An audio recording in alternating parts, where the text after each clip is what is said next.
Hi everyone, it's Margaret Manning here with 60 and Me.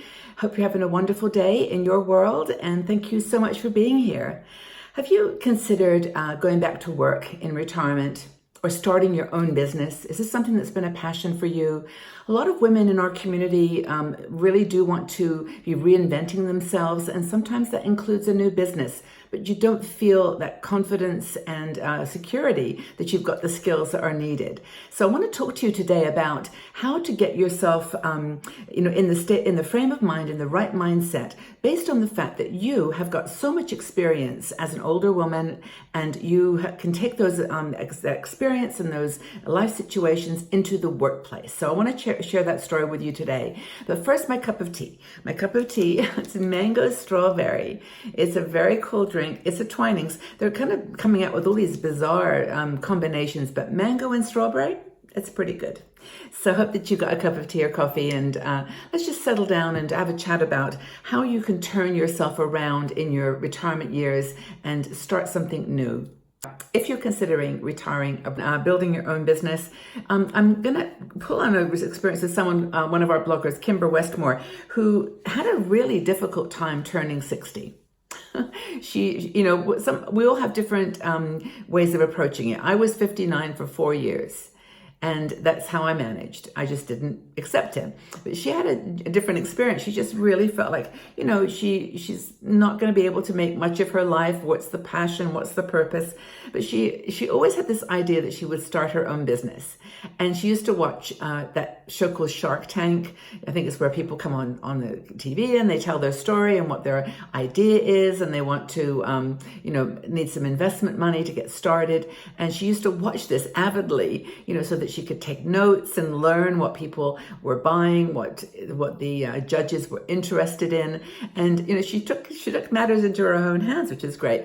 And it gave her a lot of confidence because she felt like she then had, watched people put themselves out there, put out their ideas to the world and get knocked down sometimes and then get supported in other times. So she found that, she had a good idea, but she then had to come up with how she was going to pull herself together mentally and emotionally in order to make it happen. And she decided that she would go back to her work and her family experience. And maybe some of you can relate to this, that, you've got so much experience in being a homemaker and a wife and a mother and maybe, a grandparent, where you have developed particular skills that are super valuable when you're putting yourself out there to ask for help and ask for financial support. And so she started thinking about, for example, the benefits of being a mom, having children and what that did to her structure of thinking. And of course, she has 4 grown children, and that required many skills, like meeting crucial deadlines and managing complicated schedules. Do you remember those days? For those of you who didn't have children, I'm sure you have your own set of criteria that kept you busy when you were younger, that same structure. She kept everyone fed and alive, she says.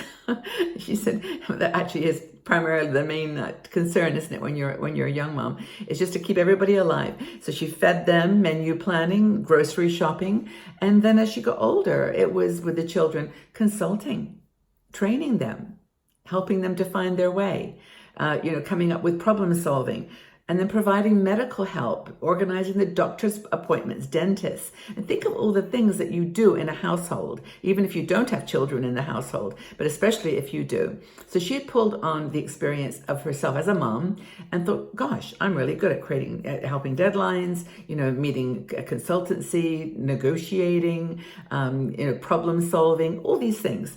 And so a mom was her her greatest training session. But then she said, I was a wife. And there were things there that I did that I could help my husband. And, I was an encourager. I was a partner. I was a team player. I know, for example, with my ex-husband that we worked really closely on each other's careers. We helped each other to come up with plans for putting forward promotional ideas and, helping each other to feel confident in applying for a new position. So we were really great asset to each other, but also encourager. Like, this person, what their flaws are, what their weaknesses and their strengths are. So you can encourage them. So that is another skill that you develop as a wife, or not even as a wife, but as a partner. You get into the practice of wearing a lot of hats. And of course, probably most of you have dealt with emotional challenges in your relationships, where you've had to make decisions, where you've had to choose one thing over the other, and learn, if not doing it in real life, but at least in your head, multitasking. Now, we know now from research that there's no such thing as multitasking. Your brain cannot do two things at once. There's just no way. You can look like you're doing two things at once, but your brain is only doing one thing at a time. So, just as a multitasker, as a wife and a mom together, you were only doing one thing at a time. But you learn how to do it, and to do it with grace under pressure, I think, is that expression that really describes what running a household is about. And so when you start to think about a job and you start to think about putting a product forward, what's there to bring to the table? A lot. And of course, she said that she was empowered by her work. She did work as well full time. And of course, that's a whole other area of expertise, specifically in her case with public speaking and team building, meeting quotas. And that was my thing as well. I was in sales for most of my working life. And, that was having to work to a commission, where you were measured and rewarded on the basis of what you achieved. And, that was, I think, a very important empowerment that Kimber identifies, and the same with me. And so that's, I think, an important one. And then finally, she had commitments to friends, and she learned how to love friends unconditionally, how to live with people in a friendship environment where you didn't agree on everything. You may have had very, very significant differences in your belief systems, maybe not in your value systems, in your deep-rooted values, but in the way you express that, you might have had very different views. So you have to, at some point, then decide, is that person's friendship, worth more than having my point of view being the best one, the only one, the right one? So those are a lot of good skills that you learn there with tactfulness and discipline and resilience.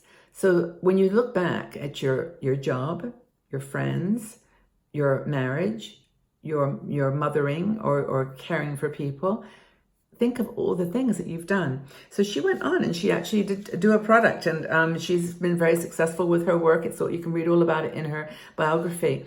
But I think it's a really powerful model that she took the step back and looked at all the things she could do really well, and then took that forward and is successful now at her online business. So what stirs your heart when you think about past experiences? What skills do you think that you developed that are really, really helpful? And is there a product or a passion project that you're interested in? Are you going to go for it? I think it's a really, really powerful thing to do. But thank you, Kimber, for raising this with us and to giving us the inspiration from your own personal experience. I want to thank you again for being here. If you haven't subscribed to our channel here, go ahead and do that, because it's great to be able to let you know when there's new videos. Just hit the bell somewhere. But just thank you for taking the time to be with us, and I hope that you can come back tomorrow, tell a friend, and just know that we're here for you. Thank you again for all your support. Have a wonderful, wonderful day, and hope all your wildest dreams come true. Have a fabulous day. Take good care.